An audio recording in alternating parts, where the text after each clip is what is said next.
Assalamualaikum warahmatullahi wabarakatuh. Selamat datang di Demit Horror, tempat di mana kisah gaib, teror malam, dan misteri dunia lain diungkap tanpa ampun. Di sini kamu akan mendengar cerita-cerita yang tak hanya bikin merinding, tapi juga bisa menghantui tidurmu.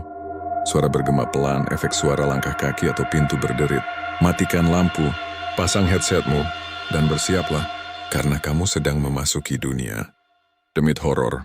Nada berubah sedikit lebih santai tapi tetap misterius. Jangan lupa untuk like, komen, dan subscribe agar kamu nggak ketinggalan kisah-kisah horor terbaru dari kami. Dan ingat, di balik setiap cerita selalu ada sesuatu yang mengintai. Malam itu udara lembab. Angin membawa aroma minyak goreng dari deretan warung kaki lima di pinggir jalan. Di antara lampu-lampu temaram, berdirilah warung sederhana milik Pak Irul. Pria berumur 42 tahun yang sudah 12 tahun berjualan mie goreng lemak bersama istrinya, Bu Santi. 3 anak mereka, Gilang, Rara, dan kecilnya Dika, biasanya berlarian di sekitar warung sambil membantu sekadarnya. Namun malam itu, suasana berbeda. Warung yang biasanya penuh suara pelanggan kini kosong melompong. Hanya tersisa 3 kursi plastik yang masih lembab bekas hujan sore tadi. Pak Irul berdiri di dapur kecilnya, menatap wajan yang mulai berkarat. Tangannya yang kasar memegang spatula, namun tatapannya kosong. "Santi, kenapa sepi sekali?" Suaranya pelan seperti tidak percaya apa yang terjadi pada bisnis yang dulu selalu ramai. Bu Santi yang sedang melipat serbet hanya menghela napas. "Entah Pak, sejak warung Pak Wahyu buka di ujung jalan itu, pelanggan kita langsung pindah semua. Katanya bumbunya lebih wangi, lebih gurih." Nama itu, Pak Wahyu, langsung membuat rahang Pak Irul mengeras. Warung milik Pak Wahyu memang baru buka 2 bulan. Dan anehnya, sejak hari pertama, pembeli langsung membludak. Padahal Pak Irul sudah bertahun-tahun terkenal di kampung sebagai rajanya mie goreng lemak. Tapi kini warungnya seperti ditinggalkan, seakan rasanya tak ada arti lagi. "Padahal kita nggak pernah ganti resep," gumam Pak Irul. Mencoba menenangkan diri tapi justru semakin gelisah. Gilang, anak sulungnya, mengambil tempat duduk di dekat pintu. "Ayah, tadi aku lihat warung Pak Wahyu antri panjang sampai ke jalan." Kalimat itu seperti menusuk hati Pak Irul. Angin malam berhembus masuk ke dalam warung yang sepi. Lampu bohlam bergoyang pelan membuat bayangan wajan dan panci memanjang di dinding. Suasana semakin sunyi, hanya terdengar suara serangga malam dan kendaraan sesekali lewat. "Kenapa bisa begitu, Tan?" Pak Irul akhirnya duduk, wajahnya gelap. "Aku merasa seperti ditusuk dari belakang. Kita kerja keras bertahun-tahun, tapi sekarang..." Ia menatap wajan seperti menatap masa depan yang retak. Bu Santi mencoba menenangkan tapi ia sendiri cemas. "Sudahlah Pak, mungkin rezeki kita lagi turun." Namun Pak Irul tidak bisa menerima penjelasan itu. Tidak malam itu. Ada sesuatu yang mengusik pikirannya. Ketakutan, kesombongan, dan rasa iri yang mulai berubah menjadi amarah. Ia merasa kalah, dan bagi seorang kepala keluarga, kekalahan seperti itu menjadi beban memalukan. Tiba-tiba, suara sandal menyeret terdengar dari arah luar. Seorang lelaki tua, kumal dan berbau asap rokok muncul dari balik tirai plastik warung. Dia tersenyum tanpa menunjukkan gigi. "Mas Irul, kalau usaha lagi sepi, jangan cuma mengandalkan tenaga. Ada cara lain." Pak Irul dan Bu Santi saling menatap heran. "Cara lain bagaimana, Pak?" tanya Bu Santi, masih sopan. Si lelaki tua itu tertawa pelan dan tawanya seperti menggelitik bulu kuduk Pak Irul. "Saya cuma pedagang di pasar malam, tapi saya sering dengar ada tempat yang bisa bantu usaha. Kalau Mas Irul mau, saya bisa tunjukkan jalannya." Pak Irul merinding, tapi rasa penasarannya lebih besar daripada rasa takutnya. "Tempat apa itu?" Suaranya hampir berbisik. Si lelaki tua itu mendekat, aroma amis bercampur asap menyengat hidung Pak Irul. Di belakang pasar ada punden tua. Banyak yang bilang di sana ada pangrungu, penunggu lama yang bisa bikin warung apapun jadi rame. Ia menatap langsung ke mata Pak Irul. Kalau berani, angin tiba-tiba bertiup lebih dingin membuat tirai plastik berkibar kencang. Pak Irul yang sejak tadi hanya diam, akhirnya menjawab dengan suara berat yang sulit dikenali. Kalau benar bisa bikin warungku kembali ramai, aku mau tahu. Bu Santi langsung menatap suaminya panik. Pak, jangan percaya begituan, Pak. Kita ini muslim, Pak. Itu perbuatan.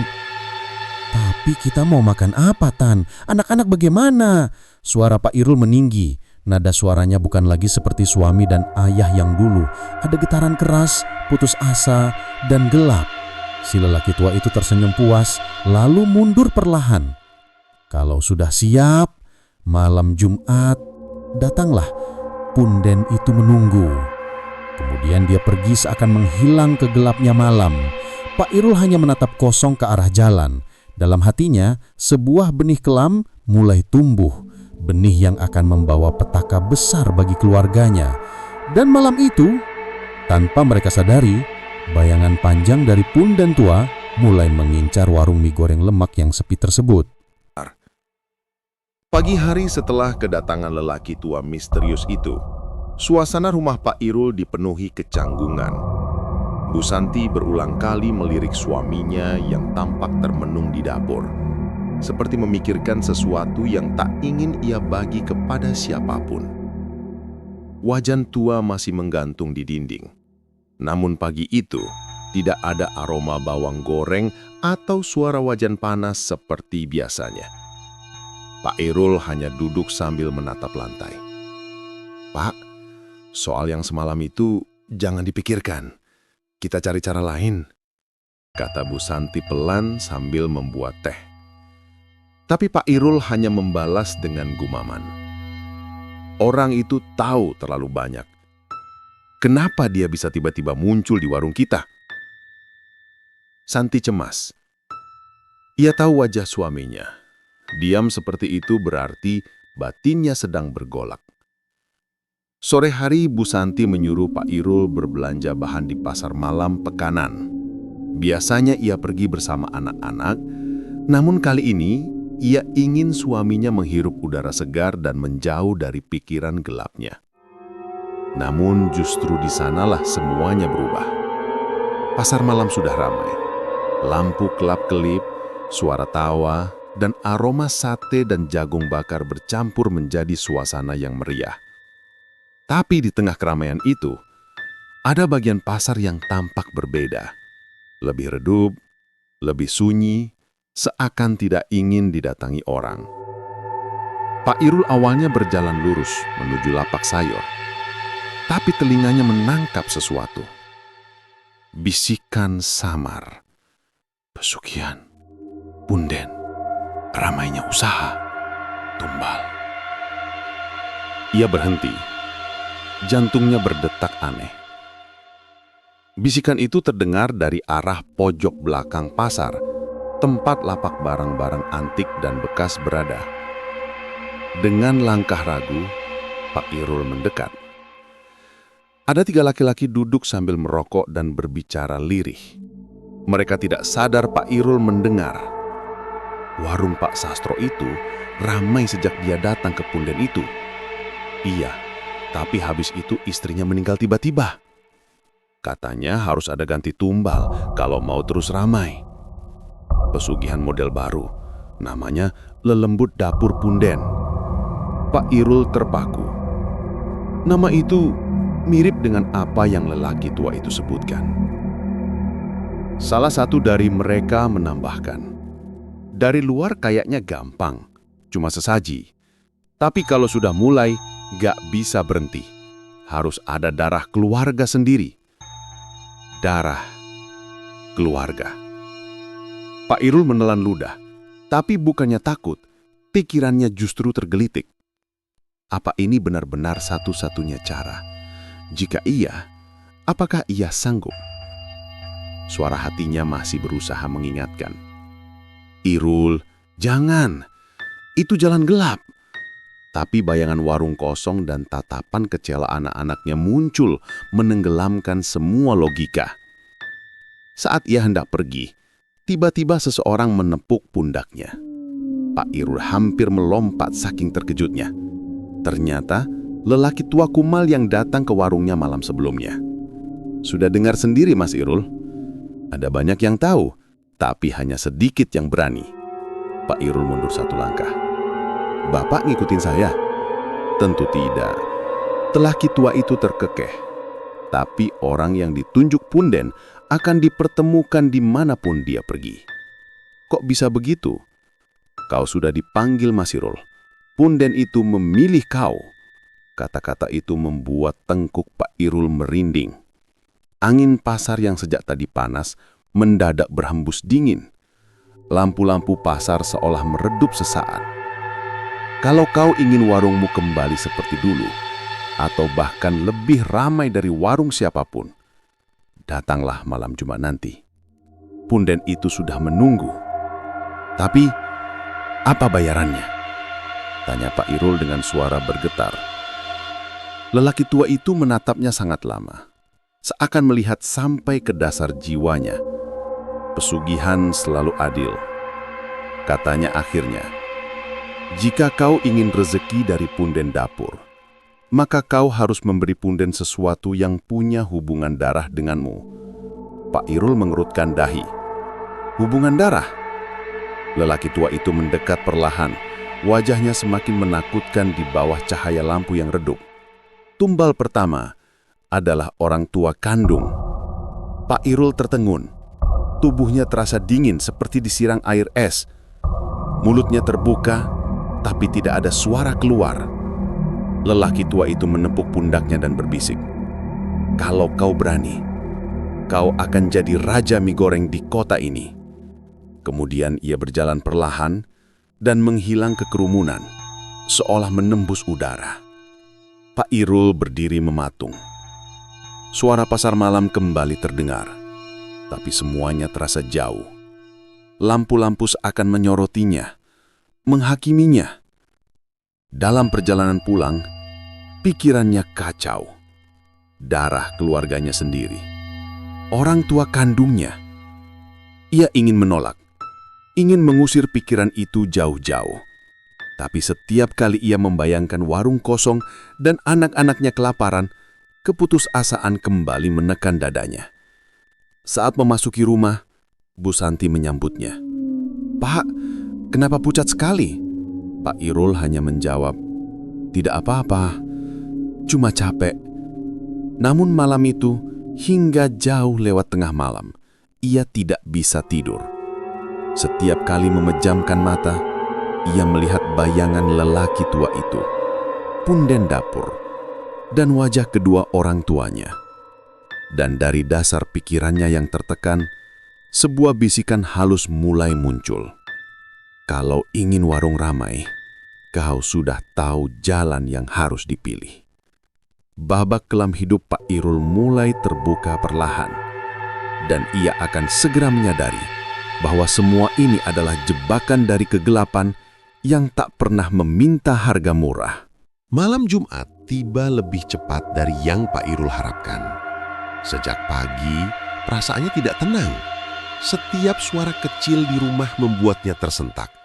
Bahkan ketika Dika, anak bungsunya, menarik ujung bajunya dan bertanya, "Ayah, kenapa murung?" Pak Irul hanya bisa tersenyum kaku. Hari itu, ia pura-pura berjualan seperti biasa. Namun warung tetap sepi. Hanya suara kipas angin rongsokan dan sesekali motor lewat yang terdengar.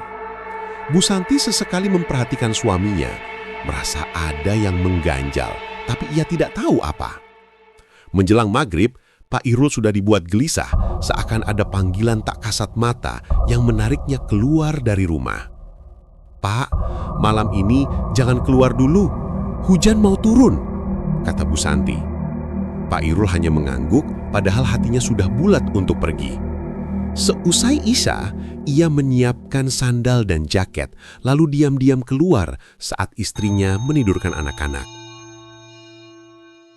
Langit malam gelap pekat, awan menggantung rendah seperti menekan bumi.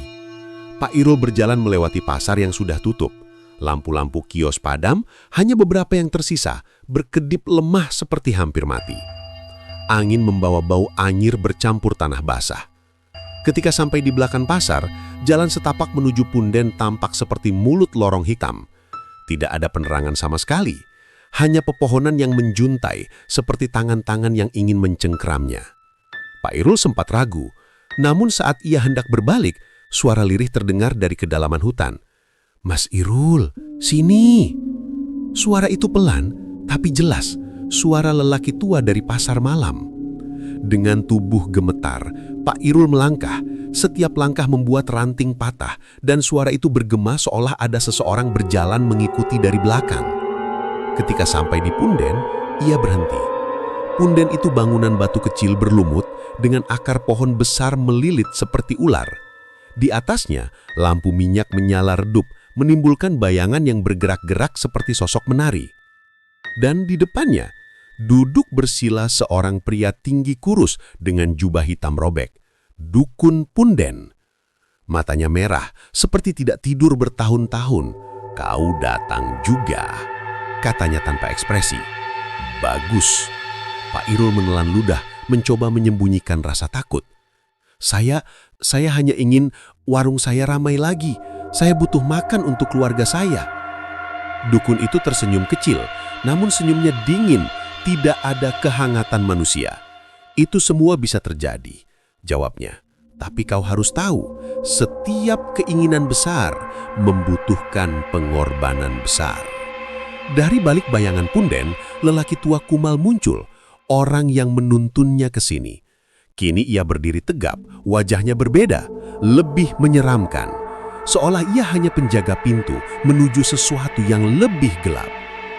Dukun itu mengambil sebuah mangkuk tanah liat yang berisi air keruh. "Lihat air ini," katanya. Pak Irul menunduk. Di permukaan air terlihat bayangan warungnya, tapi ramai luar biasa. Pelanggan berdesakan, antre panjang sampai luar jalan, uang menumpuk. Hidupnya kembali seperti dulu, bahkan lebih baik. Air bergelombang, kini tampak wajah Bu Santi tersenyum, anak-anaknya tertawa riang. Semua terlihat bahagia. "Ini bisa terjadi?" bertanya Pak Irul lirih. Dukun itu mengangguk, tapi jalan menuju kemakmuran selalu membutuhkan pintu pembuka. Pak Irul mengerutkan dahi. "Pintu pembuka?" "Tumbal," jawab dukun itu dingin. "Tumbal yang darahnya punya hubungan langsung denganmu." Pak Irul langsung memijat keningnya, tubuhnya gemetar. Kenapa harus begitu? Tumbal adalah syarat pesugihan, dan pesugihan dapur seperti ini membutuhkan sumber energi kuat, darah keluargamu sendiri yang paling murni. Pak Irul ingin lari, ingin kabur jauh-jauh, namun dukun itu bertepuk tangan perlahan dan udara di sekitar berubah. Suara kompor menyala dari ruang hampa, aroma mie goreng lemak menyebar, lalu muncul suara ratusan pelanggan memanggil-manggil namanya. "Pak Irul! Pak Irul! Cepat buatkan mie-nya!" Gambaran masa kejayaannya muncul seolah nyata. Suara itu menggoda, membelai telinganya. "Kalau kau ingin semua kembali, lakukan syaratnya," bisik dukun itu. "Kalau tidak, kemiskinan akan terus mengejarmu, anak-anakmu akan menderita, warungmu akan mati." Pikiran Pak Irul mendidih. Ia ingat warung sepi, ingat tatapan anaknya yang kelaparan, ingat rasa malu karena dianggap kalah dari Pak Wahyu. Siapa tumbal pertamanya? Suara Pak Irul bergetar, seakan dirinya sendiri takut mendengar jawabannya. Dukun itu menatapnya sangat dalam. "Tumbal pertama adalah orang tuamu. Darah yang membawamu lahir harus kembali ke punden." Pak Irul terpaku. "Setelah itu, lanjut dukun, warungmu akan kembali berjaya. Tapi ingat, kau tidak bisa berhenti di tengah jalan, ada tumbal-tumbal berikutnya. Dan setelah kau menginjak perbatasan ini, tidak ada jalan pulang." Suasana hutan mendadak hening. Tidak ada suara jangkrik, tidak ada angin. Hanya nafas Pak Irul yang berat dan suara punden yang bergetar seperti bernyanyi dari dunia bawah. Dalam keheningan itu, dukun menjulurkan tangan. "Buat keputusanmu, Irul. Kau mau jadi raja mie goreng atau jadi lelaki kalah yang dilupakan?" Pak Irul menatap tangan itu. Tangannya sendiri gemetar. Lalu, perlahan, tanpa suara, ia menjabat tangan dukun itu. Pada saat itulah, angin hutan tiba-tiba berhembus sangat dingin. Api lampu minyak bergetar keras dan suara tawa dalam, panjang, tidak manusiawi bergema di antara pepohonan. Perjanjian telah dibuat dan jalan pulang sudah tertutup selamanya. Sejak malam pertemuan dengan dukun punden itu, hidup Pak Irul berubah drastis. Ia tidak lagi tidur nyenyak. Setiap malam, ia terbangun oleh suara-suara aneh dari dapur, suara panci jatuh, dentingan spatula, bahkan suara bisikan samar. Irul, waktunya, waktu tumbal pertama. Setiap kali suara itu muncul, tubuh Pak Irul berkeringat dingin. Namun di saat yang sama, pikirannya terbayang warung penuh pelanggan seperti dalam mangkuk tanah liat dukun itu. Ia tergoda dan ketakutan dalam waktu bersamaan. Bu Santi tak tahu apa yang terjadi, tapi ia merasa suaminya semakin aneh. "Pak, kamu sering bengong. Ada apa sebenarnya?" Pak Irul hanya menjawab, "Nggak apa-apa." Tapi jelas ada yang tidak baik-baik saja. 2 hari setelah perjanjian, Pak Irul menerima telepon dari ibunya. "Rul, besok ayahmu ulang tahun. Datang ya, kita masak-masak sedikit." Suara ibunya hangat, membuat hati Pak Irul sedikit lunak. Namun kata-kata dukun masih mengiang. Tumbal pertama, orang tua kandungmu. Malam itu, Pak Irul duduk lama di depan warung yang sepi. Tekanan hidup, pikiran gelap, dan suara-suara goib bercampur jadi satu. Akhirnya ia mengambil keputusan keji. Ia akan membawa mie goreng buatannya ke rumah orang tuanya dengan campuran sesaji hitam yang diberikan dukun. Sebuah botol kecil berisi cairan gelap, lengket, dan berbau darah. Saat botol itu dibuka sedikit, aroma amis langsung menyengat dan menimbulkan rasa mual.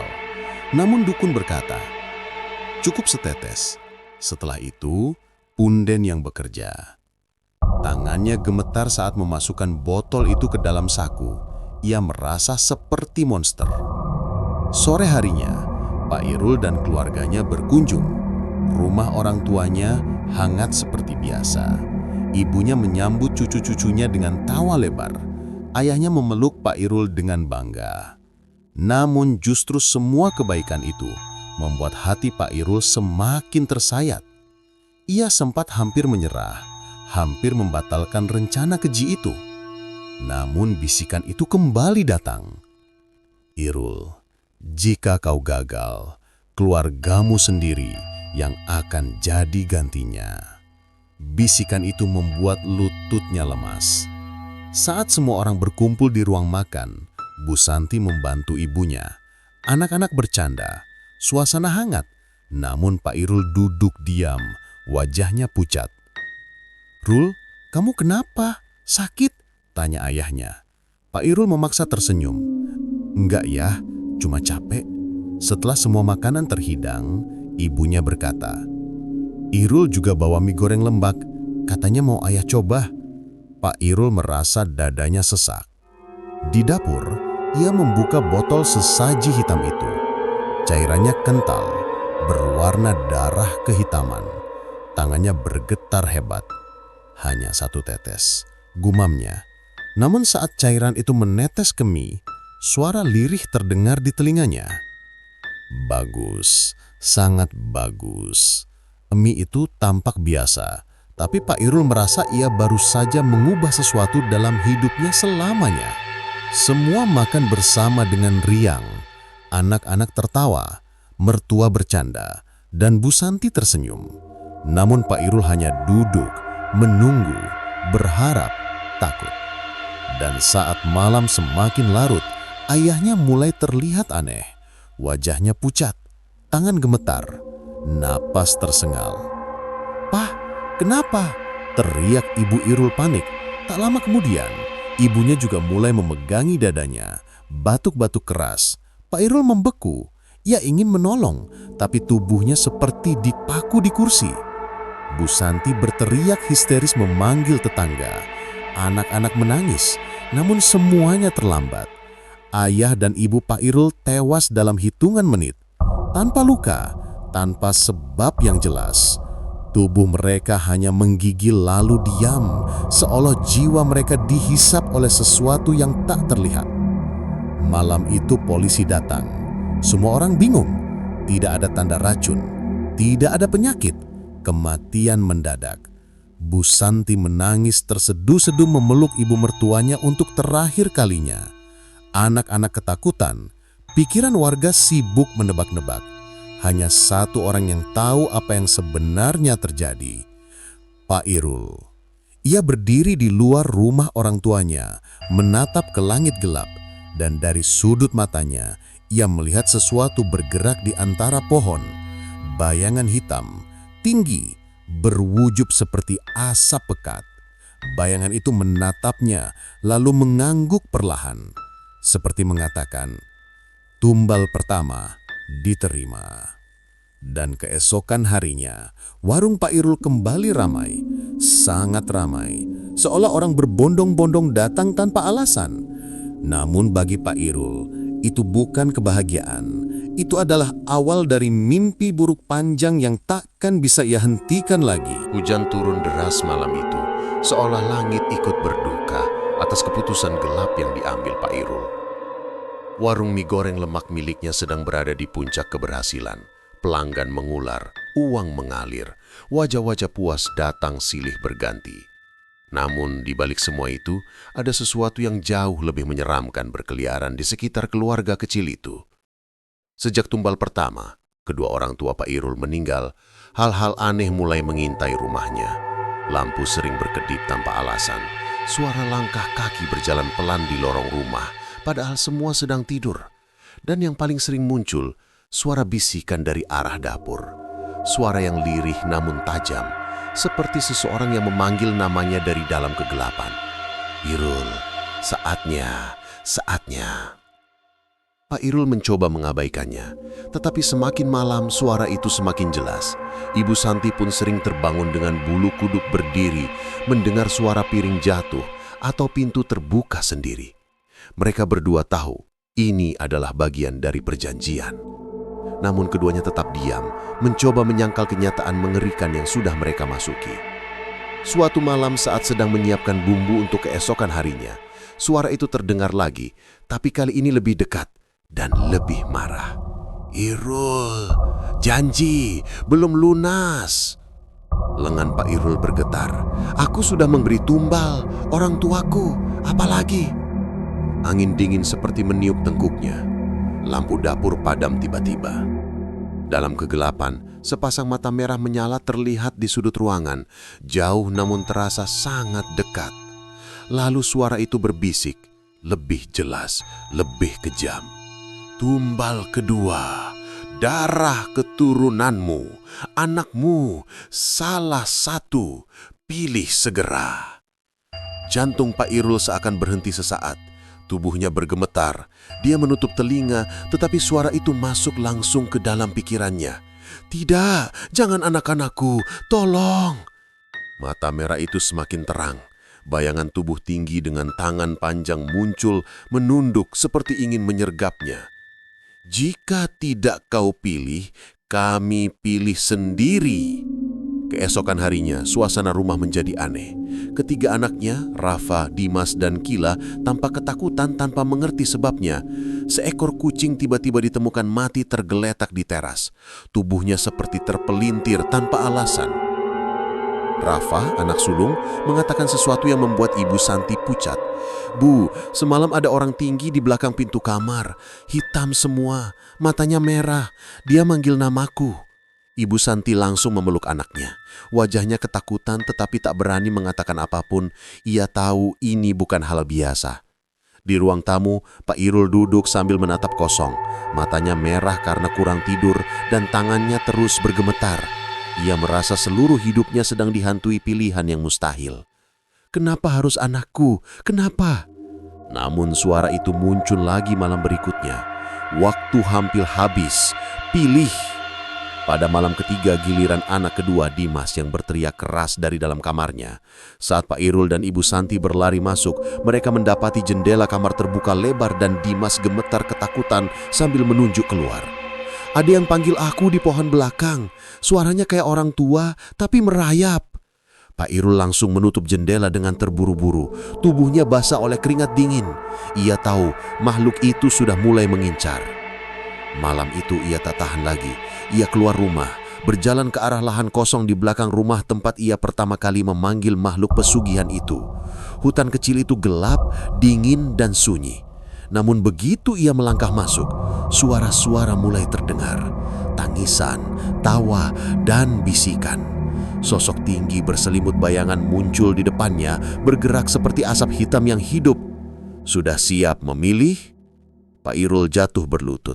Air matanya mengalir, wajahnya hancur oleh rasa bersalah.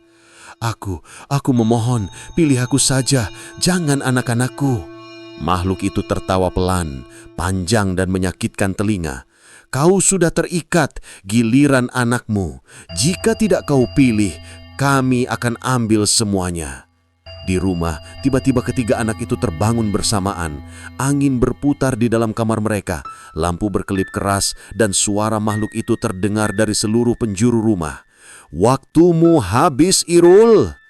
Dan pada detik itu, salah satu anak mulai hilang kesadarannya. Tubuhnya ditarik perlahan ke arah jendela seperti ada tangan tak terlihat yang menyeretnya. Ibu Santijer menjerit histeris, "Irul, anak kita!" Pak Irul di hutan mendengar jeritan itu. Ia memekik putus asa. "Stop, aku pilih, jangan ambil mereka." Makhluk itu berhenti. "Sebut namanya." "Satu saja." Pak Irul menangis keras. Tangannya menutup wajah. Hatinya seperti disayat, tetapi tanpa pilihan lain. Dengan suara patah, ia menyebut satu nama. Dan begitu nama itu keluar dari mulutnya, angin berhenti. Suara menghilang, namun di rumah, jeritan salah satu anak mendadak terhenti, menandakan sesuatu yang jauh lebih mengerikan baru saja terjadi. Sejak malam tumbal kedua diambil, suasana rumah Pak Irul berubah drastis. Dulu, tawa anak-anak sering terdengar dari ruang tamu. Kini hanya ada keheningan yang membuat telinga berdenging. Rumah itu seakan terkubur dalam aura gelap yang menyesakkan dada. Ibu Santi hampir tidak bisa bernapas setiap kali melihat kamar kosong anak yang telah menjadi tumbal. Pintu kamar itu tetap dibiarkan tertutup, namun sesekali terdengar suara kecil dari dalam, seperti suara mainan jatuh atau suara langkah kaki mungil berjalan bolak-balik. Padahal, tak ada siapapun di dalamnya. Pak Irul sendiri berubah menjadi seperti orang yang kehilangan akal. Setiap malam dia duduk di ruang makan yang gelap sambil memegang kepala, seakan menahan 1000 suara yang berputar dalam pikirannya. "Semua ini salahku, semua salahku," gumamnya berulang-ulang. Saat warungnya makin ramai, ia justru makin tenggelam dalam penyesalan. Setiap piring mie goreng yang ia sajikan terasa seperti dosa yang menggunung. Namun setiap kali ia coba berhenti, suara itu kembali mengganggu. "Jika kau berhenti, tumbal selanjutnya kami ambil lebih cepat." Dan suara itu selalu disertai bayang-bayang hitam yang bergerak cepat di sudut matanya. Suatu malam, tepat pukul 2 dini hari, sesuatu terjadi. Ibu Santi yang sedang mencoba tidur mendadak terbangun karena mendengar suara lirih memanggil dari lorong. Bu, aku kedinginan." Itu adalah suara anaknya yang sudah menjadi tumbal. Napas Ibu Santi terhenti. Tubuhnya gemetar hebat. Meski tahu itu tidak mungkin, insting seorang ibu membuatnya bangkit dan membuka pintu kamar. Lorong itu gelap. Namun suara tadi terdengar jelas lagi. "Bu, aku takut, tolong bukain pintu." Kali ini sumber suaranya berasal dari kamar anak yang tumbal. Dengan langkah gontai, Ibu Santi mendekat. Tangannya bergetar saat hendak menyentuh gagang pintu. Tiba-tiba, duar! Pintu kamar bergetar keras seolah ada sesuatu yang menghantam dari dalam. Ibu Santi tersentak mundur sambil menjerit kecil. Lalu, suara itu berubah. Bukan lagi suara anak kecil, tapi suara berat dan panjang, seperti makhluk yang sedang menirukan suara manusia.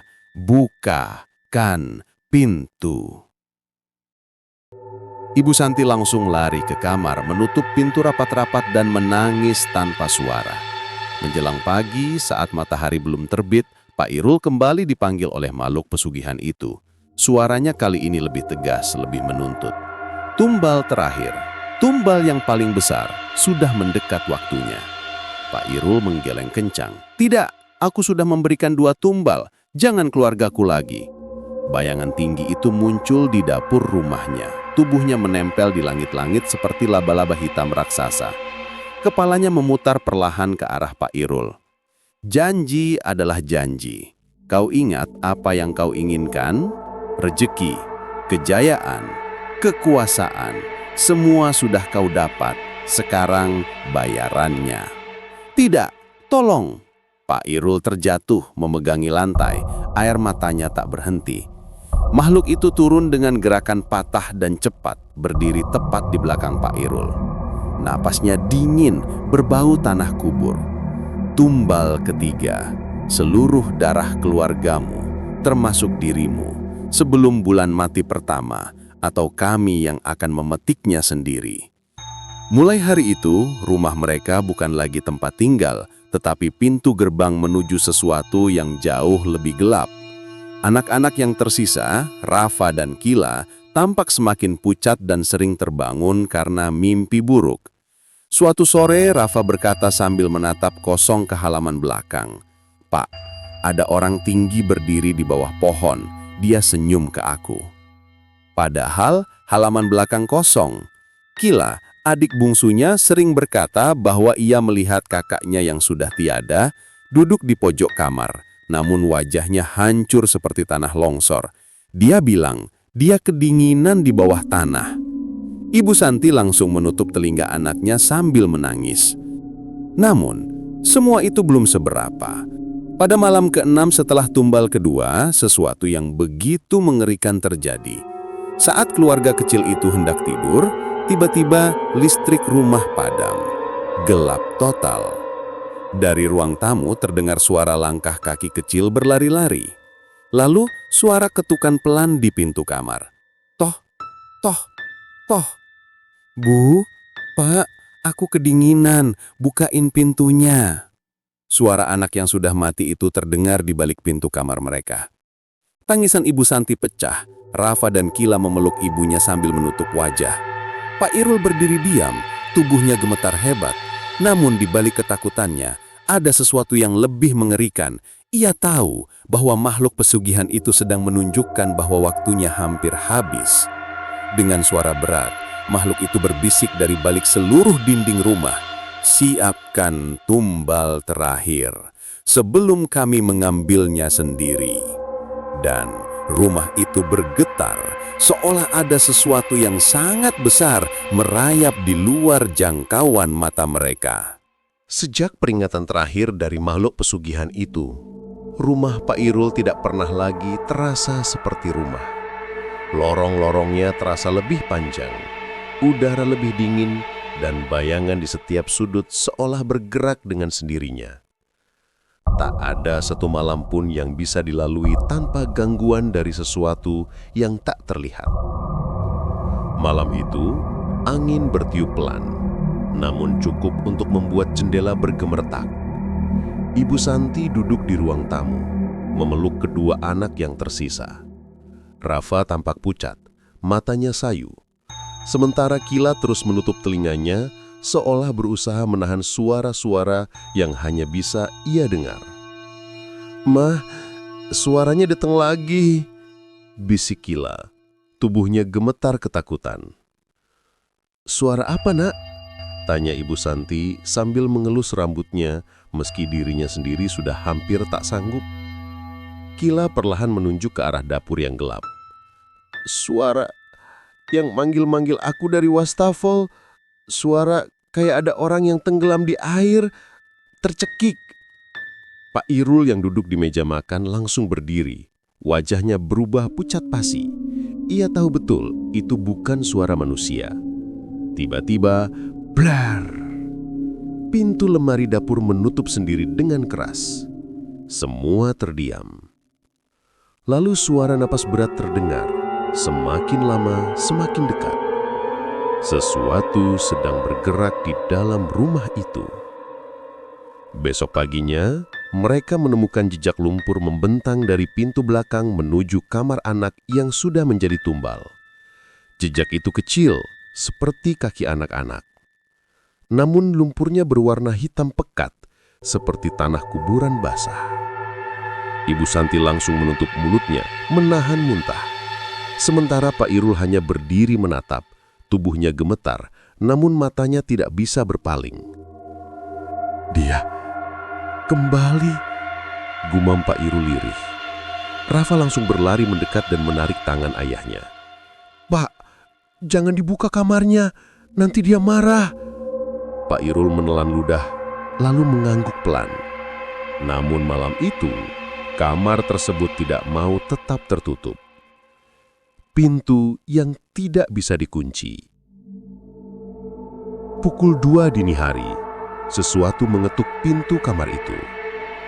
Tok, tok, tok. Pak, aku kedinginan. Ibu Santi menutup wajahnya dengan kedua tangan, menangis tanpa suara. Pintu itu tiba-tiba terbuka sendiri, seakan didorong dari dalam.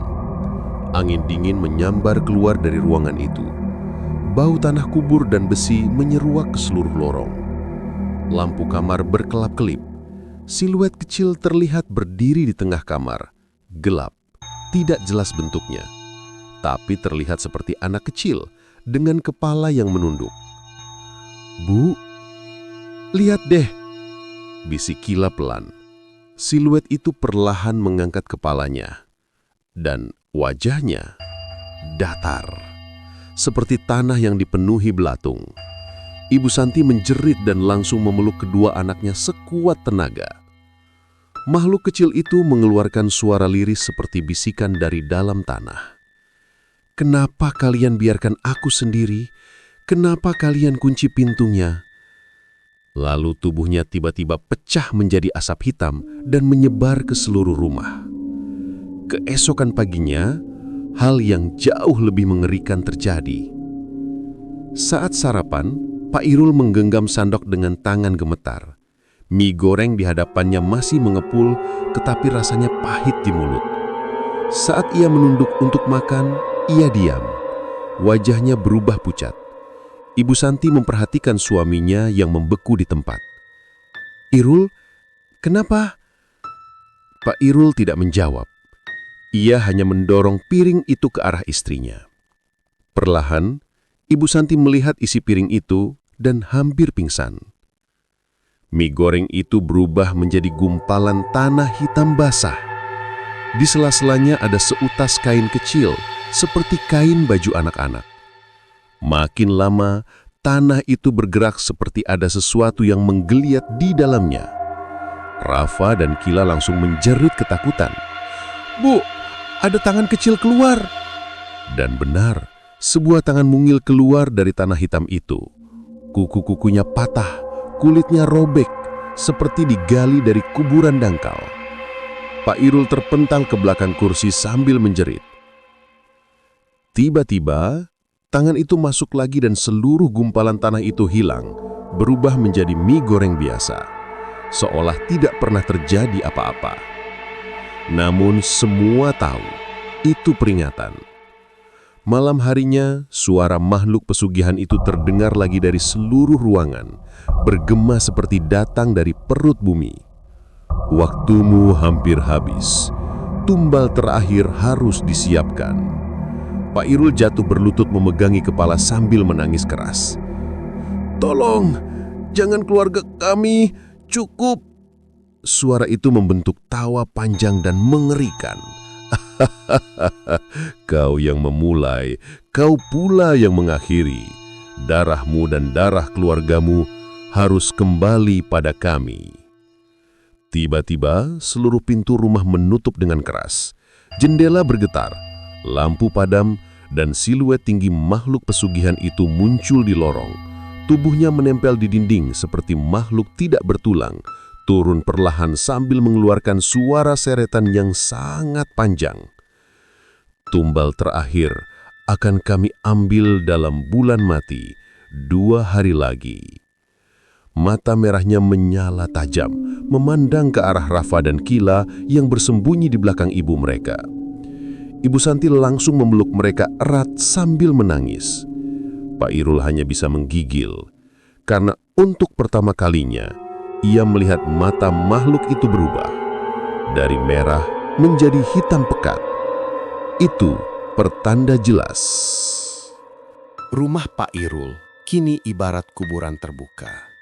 Udara di dalamnya selalu dingin, seolah angin dari liang lahat terus keluar tanpa henti. 2 hari menjelang bulan mati, teror yang dulu hanya muncul pada malam hari, kini mulai menghantui mereka, bahkan di siang hari. Tak ada lagi tawa, tak ada percakapan normal.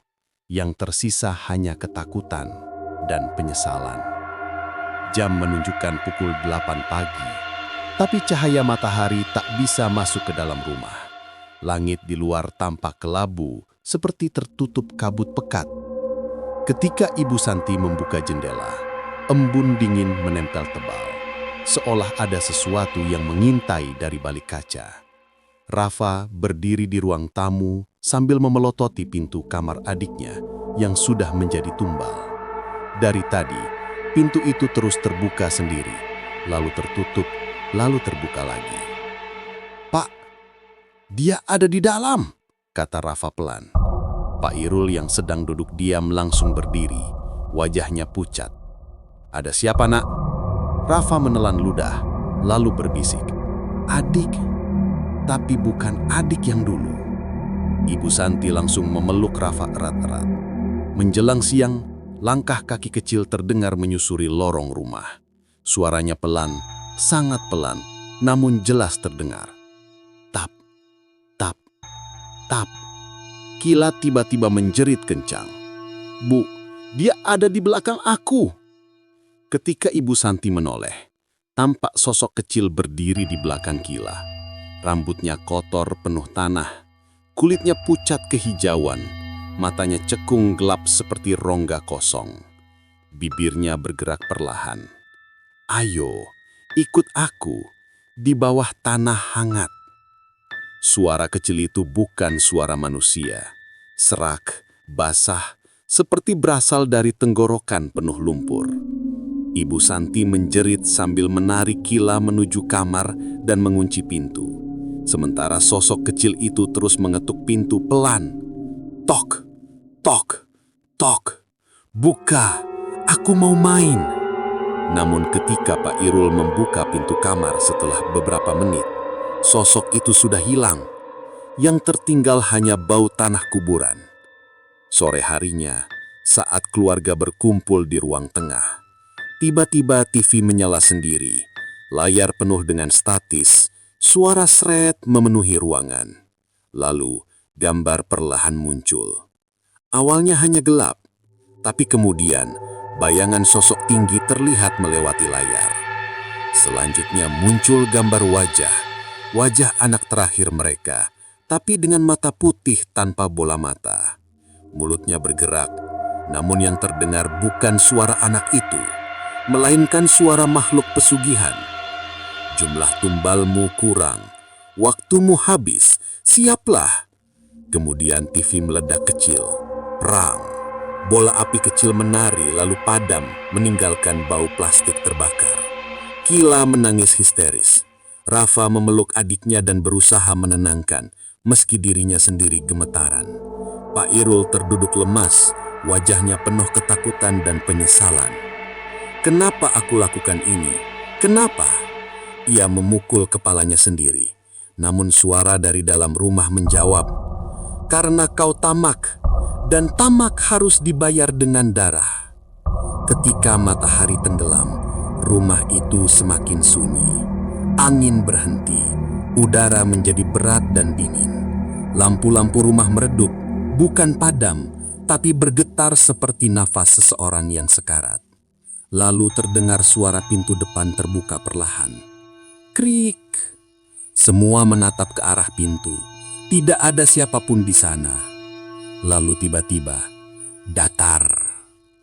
Pintu itu tertutup dengan keras sendiri. Langkah kaki berat terdengar masuk. Bukan langkah manusia. Makhluk pesugihan itu berjalan di lorong. Tubuhnya tinggi menjulang menyentuh langit-langit rumah. Wajahnya tidak memiliki bentuk, hanya rongga hitam dan sepasang mata merah menyala. Ia bergerak seperti asap pekat yang memiliki tubuh. Ibu Santi berteriak, Pak Irul memeluk keluarganya. Makhluk itu berhenti tepat di depan mereka. Besok malam, bulan mati, darah terakhir harus diserahkan. Jika tidak, ia menunduk perlahan ke wajah Pak Irul. Semua akan kami ambil dengan cara yang paling menyakitkan. Kemudian, ia menyentuh dinding rumah. Dinding itu seperti meleleh menjadi tanah kuburan hitam yang basah. Suara-suara muncul dari dalamnya, tangisan orang tua Pak Irul, tawa makhluk kecil, jeritan anak pertama yang sudah menjadi tumbal. Rumah mereka berubah menjadi jembatan menuju dunia gelap. Makhluk itu perlahan memudar, masuk ke dalam bayang-bayang.